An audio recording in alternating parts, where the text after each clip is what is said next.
After reading Burkhart's definition of internal vision, I realized that an internal vision does not exist without a set core values to drive it. So I really needed to look at my own core values to understand then my internal vision and how I would get there. So looking at the list I had made on the left, I realized that a lot of it had to deal with my experience with philosophy in high school and in undergrad, where I learned a lot about what civic duty meant to me and what it meant to engage others in their own civic duty to communities. So another aspect as well was the experience I had with technology. And growing up, I've always been involved around that. And more recently than not, I really felt that this virtual space had been expanded through the technologies of virtual reality, where we could bridge the gap and become more accessible to other people, but also become more organized in a way to reach these people. While growing up, I always felt it was much more easier for me to engage with people in conversations through social media, through these kind of technologies, just because I was able to see past physical characteristics that in the real life might have stopped me from interacting with these people and just focus on the intellectual and personalities that people had within. That is why then I saw that virtual reality could work with me and towards my internal vision to create a future where everyone could be accessible to be organized and more people can organize.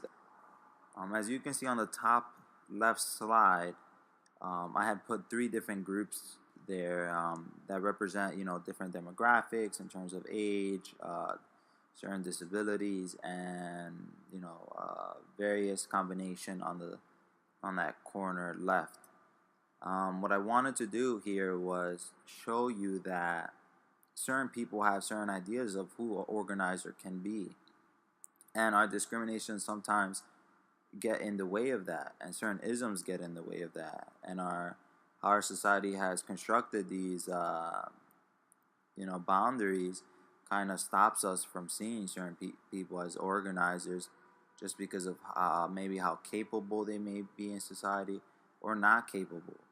And so what I really wanted to emphasize here was as social workers, we need to be able to see all these people as an organizer and someone we can actually organize with, regardless of what kind of topics maybe are being looked at. I feel like this should be our civic duty as a citizen. Once they were in this virtual environment, because they felt much more safer, um, as well as those with physical disabilities felt less worried about their physical limitations as virtual reality technologies have been able to make them whole in a sense in the virtual world. So what I wanted to show with the top right slide was this idea that it's become much more harder for people to have access to each other. And this idea of society keeping us much more busier by placing time as this concept that is always limited and that people don't have enough of it in a day, so that they should focus on more individual goals in order to succeed and make it out in life. So what VR can do to improve accessibility is placing individuals in two places at once, where somebody who's taking a lunch break during their work hours can join that rally or conference that's happening across the world through the virtual world, and they can be an active participant then, and they're not limited by money, the time it takes to travel there, and these physical constraints that are placed on us sometimes through society. So to wrap it all up, I want to again push the emphasis that virtual reality is a major part of my internal vision, and how VR can give people more time to organize, can make anyone become an organizer,